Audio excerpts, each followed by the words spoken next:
Okay, so my goal for this episode is just going to be get the engine ready to come out. I don't think I'm going to take it out in this episode, but things I need to get done is gas tank's got to come off. Need to drain all of the coolant somehow, hopefully not make a mess. And I probably have to take the carb off. I don't think I can leave that on. But if I can get those three things done, I think next episode this engine will be ready to take the bolts out, then hold it in and pull it. I'm also going to, which I think the engine is also held in this way, but the swing arm is going to come off. This subframe probably will come off. I'm not sure yet, but for sure, gas tank, coolant, carb. So the bolt holding the gas tank and the bolt holding the shutoff valve are off. For anybody wondering, aside from the seat holding it on, the only thing actually holding a Honda CRF gas tank in is there's one bolt right here at the front. And so aside from the seat sitting on it, and I guess also the fuel lines, this thing is loose aside from that. So this right here is another thing that I'll have to replace. Not sure how well the phone will pick it up, but the little valve right there, the shutoff valve, is set to off, and this thing has a chronic, pretty quick leak. That will have to get changed. I actually think this gas tank was full close to full when I parked it, and it's nearly empty right now, and I think that is just because this has slowly leaked, and then just that gas found a way out, either through the carb or I'm not sure, but I know I didn't leave it empty. So that will have to go on the list of things to buy and replace. I'll have to make a note of that. Gas tank is off. I'm now working on the coolant, this drain plug. I think this is the drain plug. Whatever it was, or is, it is super tight. I'm using this little key bolt, or Allen key, and it is taking everything I can to twist this, but it's finally coming out. After that, I'm going to take the swing arm off. To do that, I'll have to get the pressure off of it, which means the body has to come up and onto my homemade motorcycle stand. Mint. And then after that, I'm going to go ahead and try to deal with this subframe. The only thing I'm worried about with that is going to be all of these wires where they lead to from the battery. But it's already kind of looking pretty pitiful. Keep going. It's kind of, actually, that might be most of it. But I'm guessing since the bike's leaning, the other one will have some, so I might have to tilt the bike. That'll take 2 hands. But that is good, because now I can take off these, okay, I think that's the bulk of it. But I can take this hose off, and then there is a hose, that one in the middle of the screen is now ready to go. That's kind of how I expected it would go. A mess. Goodness.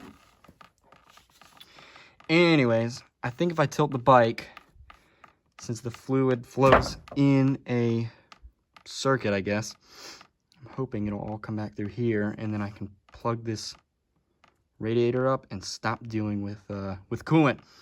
But I'll try that. But it's gonna take 2 hands. So I just cracked this bottom plug, and I think that should drain the bulk. I'm not even gonna take it all the way out, but I do think that should drain the bulk of the coolant. That way I don't have to fool with the other radiator, because honestly, I did not have plans of taking either of the radiators off.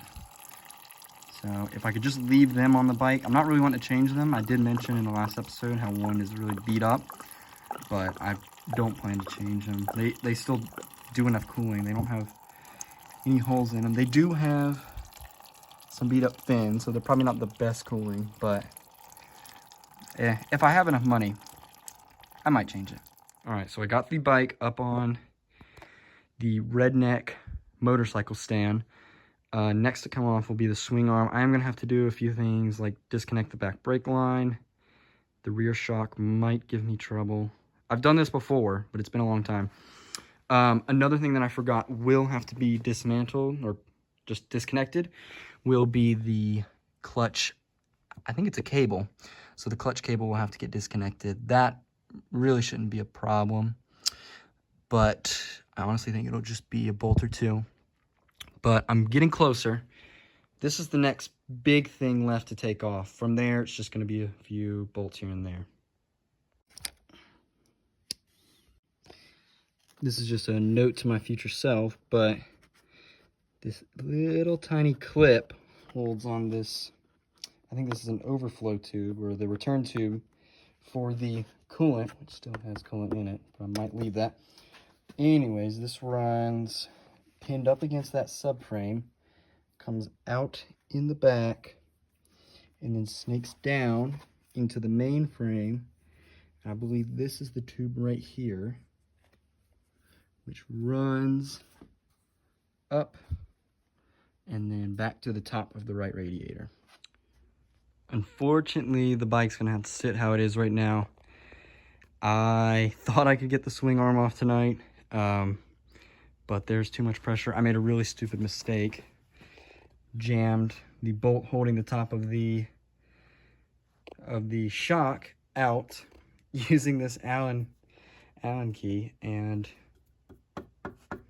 yep, he's gonna live there for a little bit. But I do think in the next episode I can have the swing arm off. The subframe was giving me some trouble too. For some reason, the airbox is not wanting to disconnect from the carburetor, and instead, despite loosening the clamp holding it, the carburetor decided it was just going to rip off the engine. It was going to have to happen anyways, so that's not a big deal, but just very annoying that I can't. And I actually think I'm not going to take it off. I think I want to pivot it up, because a lot of lines run right here, and then from here they either go down or they swoop under and go up. So what I'd like to do is pivot this forward, but got to figure out the airbox problem, and then I have to get all the pressure off the swing arm. Then the engine should be ready to come out, but still made a lot of good progress.